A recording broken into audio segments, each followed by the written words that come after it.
Apex career maker के YouTube channel पर एक बार फिर मैं आपका स्वागत करता हूं। आज हम लोग एक नई सीरीज के साथ आपके साथ हैं जो आईपी मैट में और जीप मैट में जो प्रीवियस ईयर्स में क्वेश्चंस पूछे गए हैं उनकी चर्चा हम लोग कर रहे हैं। तो निश्चित तौर पे इस क्वेश्चंस में अगर हम बात करते हैं तो क्वेश्चंस इसमें आईपी मैट के क्वेश्चंस जैसे पूछे जाते हैं उस पर हम लोग चर्चा करते हैं। और ये देखिए आईपी मैट रोहतक का 2019 में पूछा हुआ सवाल है कि if x% of y is equal to z then what percentage of z is x। ये आपसे क्वेश्चन पूछा तो सबसे पहले रिलेशन एक्स वाई जेड का फॉर्म करेंगे तो उस पर हम लोग चर्चा करते हैं। एक्स वाई जेड में हमारा जो आंसर होगा देखिए क्या कर रहा है निकालने का तरीका, x% x by 100 into Y equal to Z दिया हुआ है। अब कहता है x के बराबर हमें चाहिए तो y x by 100% into Y equal to Y by 100 into Z हो जाएगा। ये ऐसा लिख सकते हैं। अब कहता है हमें जेड के बारे में दे रहा है कि वह एक्स के फॉर्मेट में जेड का परसेंटेज आपसे पूछ रहा है। तो निश्चित तौर पे अगर हम इसकी बात करते हैं तो आंसर निकालने के लिए क्या करेंगे, तो देखिए अगर कहता है ये 100/y होगा, अगर हम ऐसे करते हैं कि x equal to 100/y into Z अगर आप करते हैं तो परसेंट के लिए हम एक ऊपर भी 100 से मल्टीप्लाई कर दें और नीचे से भी करेंगे तो नीचे वाला क्या बताएगा, परसेंट के लिए बताएगा। तो ये हो जाएगा 100² परसेंट ऑफ जेड होगा और ये एक्स के बराबर होगा। तो आंसर आपका सी होगा, ये करेक्ट आंसर सी होगा। इसी तरह हम लोग आगे नेक्स्ट क्वेश्चंस को लेंगे। तो देखिए क्वेश्चन कहता है कि अगर एक फैक्ट्री है और उस फैक्ट्री में हम लोग बात करते हैं कि 3 तरह की मशीन फंक्शन है, टाइप्स ऑफ मशीन है B1 B2 B3 और कहता है पहला 20% से, दूसरा 15% से, तीसरा 32% से यह प्रोडक्ट देता है। तो अब अगर कहता है इसमें डिफेक्टिव को हटा दें, डिफेक्टिव के बारे में तो नॉन डिफेक्टिव निकलेगा। तो अगर हम B1 की बात करते हैं B1 B2 B3, अगर हम टोटल की बात करते हैं 100 मानते हैं तो B1 कितना प्रोड्यूस कर रहा है 20, ये B2 कितना प्रोड्यूस कर रहा है 15 और B3 कितना 32। तो अब अगर कहता है नॉन डिफेक्टिव की बात करते हैं, नॉन डिफेक्टिव की बात करते हैं तो क्या हो जाएगा, फर्स्ट में हो जाएगा 20 का 97% ये वैल्यू आएगा। अब यहां आप इसको वैल्यू को अगर कट करते हैं 20 पंचे 100, अब 5 से इसको भाग देते हैं तो कितना हो जाएगा 19 पचे 95 19.20। अब इसको अगर कहते हैं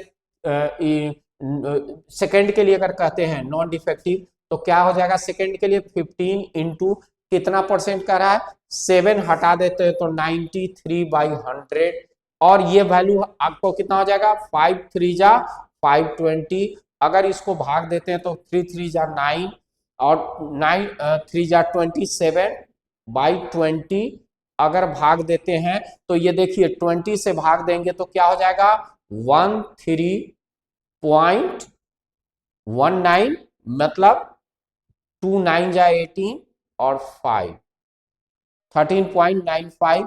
और तीसरे का अगर हम कहते हैं टोटल तो आप कहिएगा कितना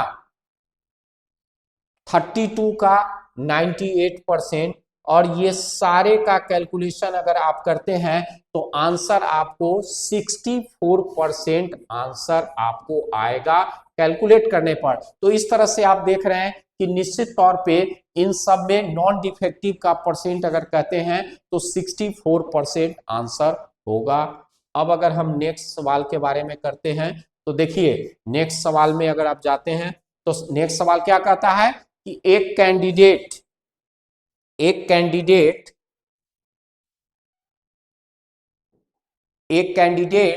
scoring 25% marks in examination fails by 30 marks while another candidate who scores 50% marks gets 20 marks more than those required to pass. तो find the pass percent. सबसे पहला काम करता है कि एक कैंडिडेट और दूसरा कैंडिडेट सेम एग्जाम में आ रहा है, तो दोनों के लिए फुल मार्क्स क्या हो जाएंगे, दोनों के लिए अगर फुल मार्क्स की बात करते हैं तो वो क्या हो जाएगा, फुल मार्क्स हो जाएगा। निश्चित तौर पे कितना, आप कोई भी चीज मान लेते हैं, एम मान लेते हैं सपोज, तो एम का अगर 20% 25% कोई आदमी लाता है तो वह फेल करता है, जितने से फेल करेगा अगर आप उतना मार्क्स उसे देते हैं तो वह पास कर गया। दूसरा कैंडिडेट है वह उसका 50% लाता है और वह जितना पास मार्क्स है उससे 20 मार्क्स ज्यादा लाता है, तो अगर 20 मार्क्स उसमें से लेस कर दिया जाए तो वो निश्चित तौर पे वह पास के पोजीशन पर आएगा। तो अब दोनों कैंडिडेट सेम एग्जाम में पास के पोजीशन पर है, तो अब m into 50/100 minus m into 25/100 और यह क्या हो जाएगा 30 + 20, और इस तरह से आप देखते हैं कि कहता है 25m/100 इक्वल टू 50, तो m का वैल्यू कितना हो जाएगा 50 इंटू 100/25 और ये 200 हो जाएगा मार्क्स। तो आप इस तरह से देखिए पास मार्क्स कितने आने चाहिए, तो कहता है m का पास परसेंट क्या हो जाएगा, तो पहले m का 200 का 25% आप उसके निकाल रहे हैं तो कितना हो रहा है 50। तो पास परसेंट के लिए क्या चाहिए, पास परसेंट के लिए निकालने के लिए सबसे पहला इस 50 में आपको 30 देना होगा और टोटल मार्क्स 200 है इंटू 100, दैट मीन्स ये 80/2 40% आपका आंसर हो रहा है। तो 40% D is the correct answer, D correct answer है। तो इस तरह से आप देख रहे हैं कि उसे 40% अगर मार्क्स आता है तो वो पास कर जाता है। अब अगर हम नेक्स्ट क्वेश्चन की बात करते हैं, कहता है कि अगर हम इसमें देखें कि प्राइस किसी भी चीज का 32% से बढ़ रहा है, शुगर की प्राइस है, तो फैमिली अपना कंजम्पशन रिड्यूस होता है उसका 10%, पहले से ज्यादा वो बढ़ता है और वह 30 केजी कंजम्पशन पर मंथ करता है, तो न्यू मंथली कंजम्पशन आपसे पूछ रहा है। अगर हम बात करते हैं कि प्राइस अगर 100 रुपीज पर केजी कोई भी चीज का मान लिया जाए, तो शुगर का 100 है, तो 30 केजी कंज्यूम करने के लिए उसका कॉस्ट ऑफ कंजम्पशन कितना है, initial cost of consumption initial कितना हो जाएगा, ये 100 इंटू 30 मतलब उसका 3000 रुपीज हो जाएगा। अब न्यू प्राइस क्या हो जाता है, 100 से बढ़कर 32% इंक्रीज के साथ अब कितना हो जा रहा है 132, और उसका जो पहले 3000 खर्च था, अब कॉस्ट ऑफ कंजम्पशन 10% बढ़ने के बाद अब कितना है न्यू, ये न्यू है 3000 और इसका 10% 300, तो यह 3300 है। अब इस 3300 में रेट क्या है, तो 125 32 है, पहले 100 था, तो केजी कंजम्पशन, ये न्यू कंजम्पशन न्यू क्या हो जाएगा 3300/132 डिवाइड करेंगे, तो निश्चित तौर पे ये डिवाइड कीजिएगा तो कितना हो जाएगा 132 में कितना से मल्टीप्लाई, अगर 25 से मल्टीप्लाई करते हैं तो 5 2 जा 10 और 13 5 जा 65 66 2 4 13 2 जा 26 और यहाँ 0 0 6 6 12 1 13, देखिए यहाँ तो आपको ये 25 केजी कंजम्पशन न्यू होगा। Answer is B, B answer होगा। अब अगर हम नेक्स्ट क्वेश्चन की बात करते हैं, देखिए कहता है कि ये भी देखिए पूछा हुआ क्वेश्चन आपको दिख रहा होगा, तो अगर नेक्स्ट क्वेश्चन की बात हम करते हैं तो कोई भी आदमी का सैलरी स्टार्ट में शुरू का इनिशियल दे रहा है 1,60,000 और फाइनल है कितना 279,841, तो फाइनल से इनिशियल जाने का जो रोड मैप आपको जानना है कि इनिशियल का बढ़ने का क्या होता है 1 और कितना परसेंट से इंक्रीज हो रहा है 15% से R/100 और पावर n होता है। तो अब अगर इसे यहाँ ले जाएंगे 279841 बाई 1640 और ये हो जाएगा देखिए 3/20 मतलब 23/20 का पावर n है। तो यहाँ ध्यान से देखिए 20 का पावर 4 है तो ये निश्चित तौर पे 23 का पावर 4 होगा, आप चेक कर लेंगे। तो 23/20 अब ये पावर n है तो n का वैल्यू 4 ईयर्स हुआ। Answer is 4, C is the correct answer.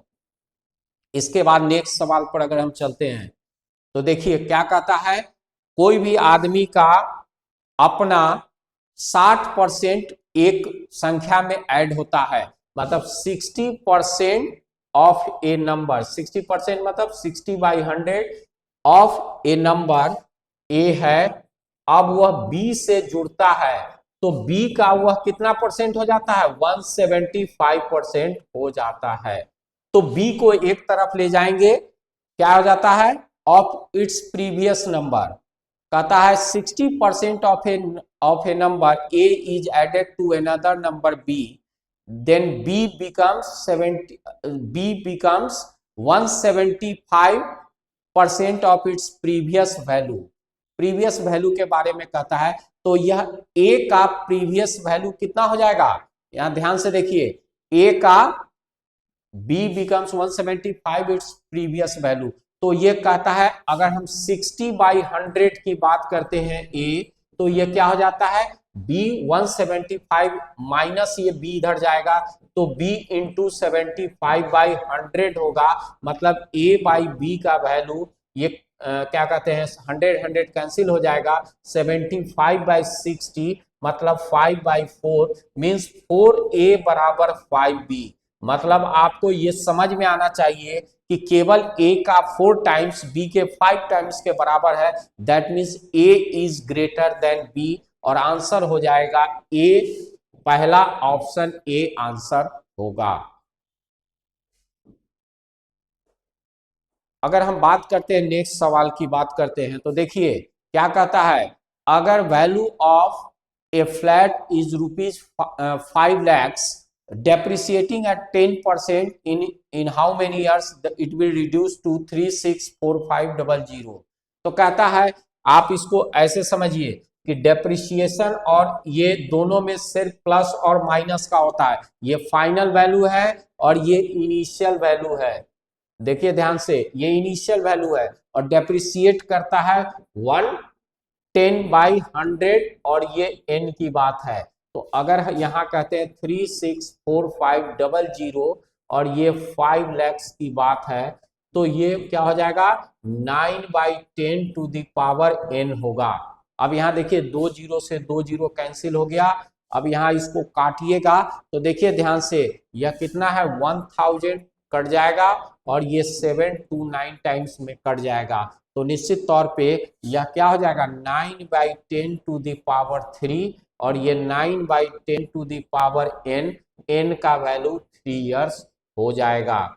तो निश्चित तौर पे यह 3 years is the correct answer. Answer is B, B is the correct answer. अब अगर हम बात करते हैं नेक्स्ट क्वेश्चन की बात करते हैं तो देखिए कहता है कि किसी विलेज की जनसंख्या 5000 थी और मेल का इंक्रीज 5% से होता है, फीमेल का 3% से, अब वह हो जाता है 5202 at the end of the year. तो मेल और फीमेल की जनसंख्या आपसे पूछ रहा है। अब देखिए ध्यान से अगर हम बात करते हैं 5000 की बात करते हैं तो मेल अगर x है और फीमेल कितना है तो 5000 माइनस x हो जाएगा। अब x में 5% से इंक्रीज है तो 105/100 हो जाएगा प्लस 5000 माइनस x इंटू 103/100 होगा और ये वैल्यू 5202 होगा। तो अब यहाँ देखिए सॉल्व करने के लिए क्या हो जाएगा 105x/100 plus 5000 into 103/100 minus 103/100x equal to 5202। अब यहाँ देखिए 105 में से 3x गया, 2x बटा 100 बराबर क्या हो जाएगा 5202 माइनस 2 जीरो से 2 जीरो कैंसिल हो गया, कितना हो जाएगा 315 जीरो हो जाएगा 315, इसमें से माइनस कर दीजिए 2, इसमें से 5 और यहाँ एक में से एक गया 0 1, तो x का वैल्यू कितना हो जाएगा, देखिए ध्यान से 1052 इंटू 100/2 कितना हो जाएगा 225, x का वैल्यू कितना हो जाएगा। तो यहां से देखिएगा, इससे अगर हम कहते हैं 1052 इंटू 100/2 तो x का वैल्यू कितना हो जाएगा 2 5 या 10 5 1 5 2 जा 2 2 जा 4 और 1 6 5 2 6, मतलब x का वैल्यू ये निश्चित तौर पे वैल्यू कुछ आते हुए आएगा और ये आंसर निकल के आ जाएगा। देखिए 3000 और 2000 के बराबर होगा, आंसर बी हो जाएगा। अब अगर हम बात करते हैं नेक्स्ट क्वेश्चन की बात अगर करते हैं तो देखिए नेक्स्ट क्वेश्चन की बात अगर हम करते हैं तो कहता है कि अगर हम इस वैल्यू की बात करते हैं कि कोई ए जो वैल्यू है उस वह 100/3% मोर देन बी है, तो बी कितना ए से कम होगा, B the percentage B earns less than A, B A से, ए और बी के बीच में रिलेशन है, ए और बी है। अगर ये 100 है तो ये 100 प्लस 33 एंड 100/3 है, ये है, तो ये क्या हो जाएगा 400/3 है और ये 100 है, तो ये 400 है और ये 300 है, दोनों के बीच रिलेशन। तो कहता है the percentage B earns less than A, B इससे 100 कम है, मतलब 25%, 100/400 into 100 that means 25% is the correct answer. तो ये 25% बी आपका आंसर होगा। अब इस तरह आगे हम लोग देखेंगे तो निश्चित तौर पे क्वेश्चंस की बात अगर करते हैं तो किसी इलेक्शन में 75% कैंडिडेट है जो वोट कास्ट करता है और out of which 2% of the votes were declared invalid, 2% vote invalid हो जाता है। अब इसमें अगर हम बात करते हैं 2% वोट इनवैलिड होता है तो निश्चित तौर पे यहाँ देखिए अगर टोटल हम किसी भी वोट की बात करते हैं 100 वोट्स है और कहता है इसमें दो कितना परसेंट वोट ने कास्ट किया, 75% वोटर ने कास्ट किया, तो 75% वोटर ने कास्ट किया मतलब 75, और इसमें 2% इनवैलिड है, तो इनवैलिड से हमें कोई मतलब नहीं, हमें क्या मतलब है 98% से ये वैलिड वोट होगा। तो वैलिड वोट कितना हो गया 75 इंटू 98/100 हो गया, ये वैलिड वोट हो गया। और जो आदमी जीतता है गॉट वो टोटल वोट का 75% वैलिड वोट का लाता है, तो 75 इंटू 98/100 इंटू 75%, और यह इक्वल है 9261 का।